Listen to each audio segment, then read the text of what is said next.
आज मी तुमच्याशी ब्रोकलीची एक अशी हेल्दी आणि टेस्टी रेसिपी शेअर करणार आहे, जी तुम्ही कधीही ब्रेकफास्ट, लंच, डिनरला किंवा लहान मुलांच्या डब्यालासुद्धा देऊ शकता.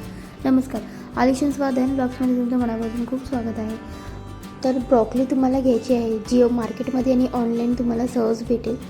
तर ब्रोकली जी आहे ती मी थोडंसं पाणी टाकून उकडून घेतलेलं आहे आणि कॉर्न पण आपल्याला लागणार आहे, ते पण आपल्याला आधीच उकडून घ्यायचे आहे. तर ब्रोकली जी आहे त्यांचे असे छोटे छोटे तुकडे करून उकडून घेतलेलं आहे आणि आता हे आपण चॉपरमध्ये रफली चॉप करणार आहोत. एकदम बारीक चॉप नाही करायचं आहे. रफली जे आहेत ते सगळे इन्ग्रेडियंट तुम्हाला रफलीच चॉप करायचे आहेत, म्हणजे एकदम दरदरा जो असतो तशा टाईपचं तुम्हाला इथे हे सर्व जे भाज्या आहेत ते ठेवायचे आहेत. तर अशा टाईपची ब्रोकली जी आहे ती मी आता चॉप करून घेतलेली आहे. आता त्याच भांड्यामध्ये मी कॉर्न जे आहेत हे उकडलेले कॉर्न आहेत, तर कॉर्नसुद्धा तुम्हाला रफली चॉप करून घ्यायचे आहेत.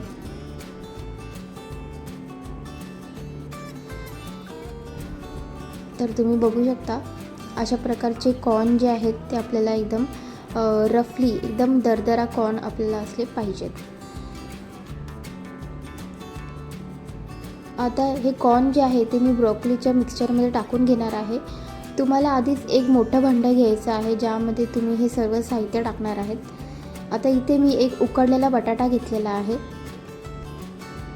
सगळे भाज्या तुम्हाला आधीच उकडून घ्यायच्या आहेत. तर आता मी अद्रक, मिरची आणि लसूणची पेस्ट इथे टाकलेली आहे. शिमला मिरची जी आहे ती तुम्हाला घ्यायची आहे. शिमला मिरची तुम्ही रफली किंवा बारीक चॉप करू शकता. आता यात मी एक मोठा कांदा जो आहे तो घेतलेला आहे. कांदा जो आहे तो तुम्हाला बारीक चिरून घ्यायचा आहे. आता मी इथे खिसलेला गाजर टाकलेला आहे. आता इथे मी बेसन टाकलेलं आहे. तर बेसन जे आहे ते तुम्हाला कमी जास्त तुमच्या क्वांटिटी अनुसार लागेल. हे बाइंडिंगसाठी आपण इथे वापरणार आहोत. इथे मी 1 चम्मच लाल तिखट टाकलेला आहे, लाल मसाला जो तिखट असतो तो.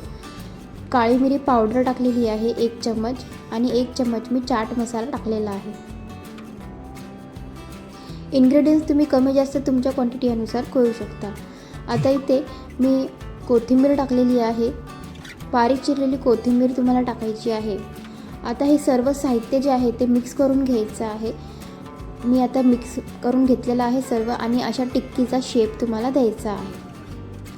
तर नंतर तव्यावरती तेल तापून तुम्हाला ही टिक्की जी आहेत ते व्यवस्थित दोन्ही बाजूंनी खरपूस फ्राय करून घ्यायचं आहे. तर ही टिक्की जी आहे ती फ्राय व्हायला थोडासा वेळ जास्त लागतो, कारण ब्रोकली जी आहे ती तेल जे आहे ते शोषून घेतं. तो तुम्हाला थोडं तेलसुद्धा वरतून सोडायचं आहे. तर आता आपण हे सर्व टिक्क्या ज्या आहेत त्या अशा फ्राय करून घेणार आहोत.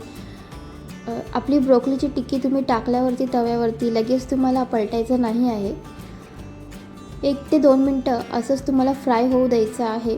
त्यानंतर तुम्हाला दुसरी बाजूनी पलटून घ्यायचं आहे आणि फ्राय करून घ्यायचं आहे.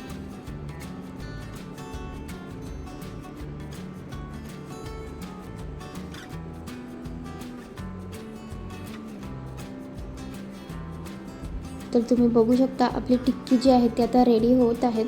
तुम्ही ही रेसिपी कधीही बनवू शकता, सकाळी किंवा ब्रेकफास्टसाठी, लंचसाठी, डिनरसाठी. एकदम हेल्दी रेसिपी आहे. ब्रोकलीचे बेनिफिट्स तर तुम्हाला माहिती असतीलच, तर नक्की ही रेसिपी ट्राय करा. बनवायला खूपच सोपी आहे आणि साहित्यसुद्धा मिनिममच लागतात. तर एकदा ही रेसिपी ट्राय करा आणि तुम्ही ब्रेकफास्टला हीच रेसिपी बनवाल. तर अशा प्रकारे दोन्ही बाजूनी अलटपलट करून तुम्हाला वरतून थोडे तेल सोडून दोन्ही बाजूंनी तुमची टिक्की जी आहे ती अशा प्रकारे फ्राय करून घ्यायची आहे.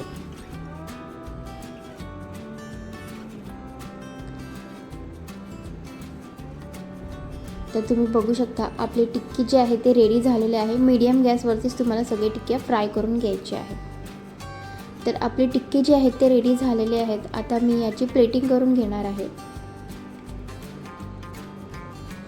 तर अशा प्रकारची आपली टेस्टी ब्रोकली अँड कॉर्नची टिक्की जी आहे ती रेडी झालेली आहे. रेसिपी नक्की करून बघा आणि कमेंटमध्ये सांगा मला कशी झाली ते. व्हिडिओ पूर्ण बघण्यासाठी धन्यवाद. भेटूया अशाच पुढच्या एका हेल्दी रेसिपीसोबत. तोपर्यंत मस्त खा, स्वस्त राहा.